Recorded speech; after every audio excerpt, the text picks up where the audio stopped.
asalaamaaleykum wa rahmatullah wa barakaatu mbokk yi maa leen nuyu di leen ziar di ñëw tey si benn mbir mu am solo muy kiis képp koo xam ne bëgg nga lépp loo jàng mokkal ko lépp loo jàpp doo ko fàtte bu ñu waxee nag loo jàpp doo ko fàtte mag mën na ko utiliser xale mën na ko utiliser ku nekk mën na ko utiliser ndaxte xel mu neex ak koo xam ne day jàpp loolu ñëpp la arrangé ndaxte àddina boo muusut boo amul xel doo mën a dem lépp xel moo koy doxal. lii nag dafa nekk secret boo xam ne yombul sax pour muy génn waaye danaa ñëw séddoo ko ak yéen ndaxte lépp loo xam ne comme ni ma leen koy waxee def naa ko gis ko defal ko ay nit gis si ay mbir yi yéeme damay ñëw séddoo ko ak yéen kon tey loolu laa leen di jox di ñaan ngeen partager ko ñuy def examen ñuy def concours ñuy def bac BFM ñuy def ay test ñuy def affaire permis conduire ak loo mënti def si àddina mun ngaa jël li nga def ko kon incha allahu rabbi tey loolu laa leen di jox tey gis ngeen bind bi yëpp moo nekk nii waaye naa leen ko décortiquer li ngeen war a def. bu njëkk bi mooy da ngeen di bind ayatul kursi mi allahu la ilaha illa huwa hayyul qayyum la taaxuzuhu sinatun wala nawmun lahu ma fi samawati ma fi ard man zal lazi yashfa'u indahu illa bi iznihi ya'lamu ma bayna aydihim wa ma xalfahum wala yuhituna bi shay'in min ilmihi illa bima sha'a wasi'a kursiyuhu samawati wal ard wala yahuduhu hifzuhuma wa huwa aliyyul azim moom ngay bind waaye ñeenti yoon nga koy bind ñeenti yoon waaye da ngay dagg araf yi maanaam arafu ayatul kursi yi da nga koy bind par araf dégg nga da ngay bind ayatul kursi yi ñeenti yoon mais da nga koy bind par araf ba muy ñeenti yoon kon da ngay bind ayat kursi ñeenti yoon par araf dégg ngeen da ngay bind ayat kursi bamtu ko ba muy ñeenti yoon mais da nga koy bind par araf leer na ak li ngeen gis seen écran yi li ngeen gis nii lii itam nii ngeen koy bindee mais da ngeen koy bamtu ba muy ñeenti yoon dégg ngeen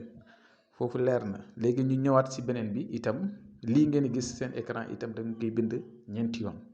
muy allahu latifu bi ibadihi yarzuqu man yashaa'u wa huwa xawiyyun aziz moom tam da nga koy bind ñeenti yoon comme ni ngeen ko gisee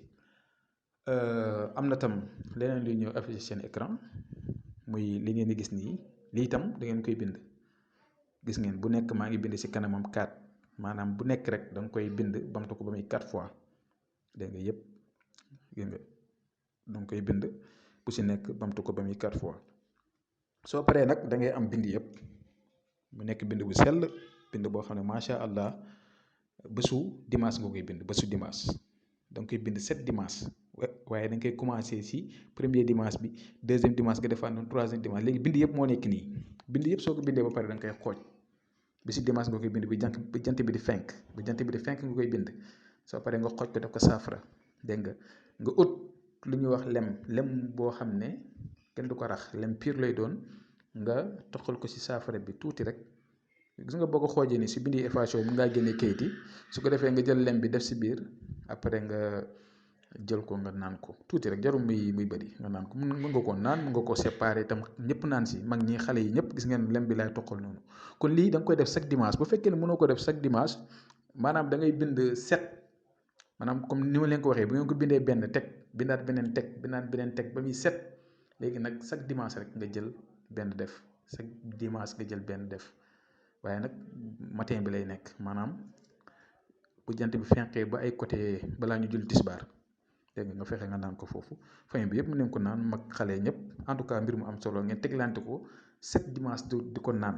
boo pare nga si jeex na sa giiru dund moom bu la neexee bul naanee ti kiis loolu man maa leen ko wax lu ma xam la loo xamante ne la itam mbir mu am solo la ñi nga xam ne ay borom xam-xam lañ buñ ma déggee dina xam li may wax kon tey lii laa leen indiloon ñu ngi yem fii ba subaa jàmm incha allah yal na yàlla dafa ñu jàmm dafa ñu tawféex asalaamaaleykum wa rahmatullah